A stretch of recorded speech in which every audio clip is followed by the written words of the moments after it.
Charmkins, people ask about quite a bit.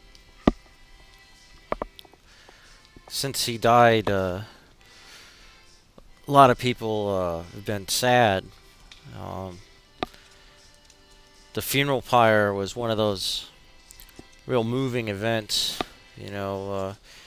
We'd come out to the desert and build a great community of friends and artists that really struggle to enrich the world with art that touches the very souls of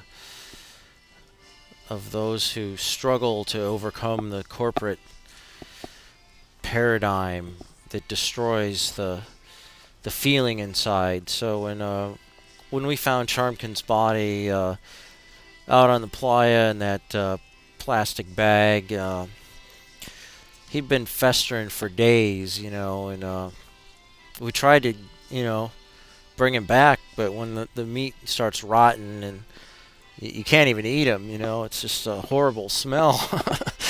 It makes me so sad to think about Charmkins, and I think we put him in a wheelbarrow with some accelerant and then lit him on fire. When I met up with his son, Charmkins Jr., he was newly trained as a Black Hawk pilot, and he'd just become a chief warrant officer too. He's working on UH-60 Blackhawks. I remember this time where he decided to fly without his seatbelt, and he kept catching some zero G's and being thrown around, and it's really hard to fly a plane when you're winged and you're a rubber chicken with no internal organs. I mean, people don't understand how hard it is to really get that kind of career in the military, and the discrimination you have to overcome. But I mean, the fact remains that chickens are more plentiful than human beings, and they're also the last living relative and closest relative of the Tyrannosaurus Rex. They are a great warrior class, and within that, there's the minority of the rubber chicken, and Charmkins has really set a high watermark for what you can do. I mean, he worked as a gunner. He's got over 652 confirmed kills in the last few years, and now he's a pilot. So he's really trying to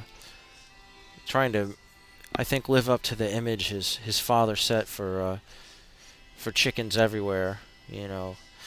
The heat is really tough on him. With the sun will turn his artificial yellow pigment kind of green. He had to take some leave recently.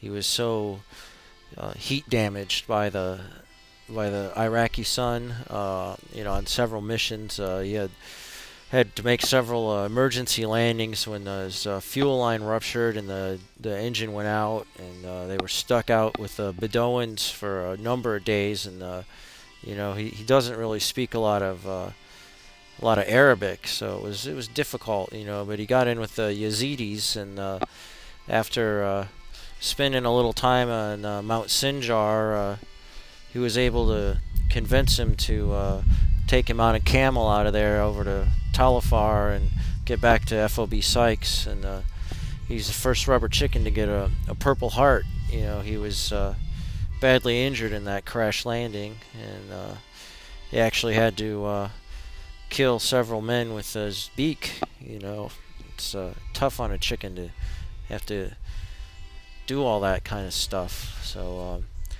I hope everybody realizes that we're going to win this war on terror, but it's going to take everybody, including the rubber chickens, to do it.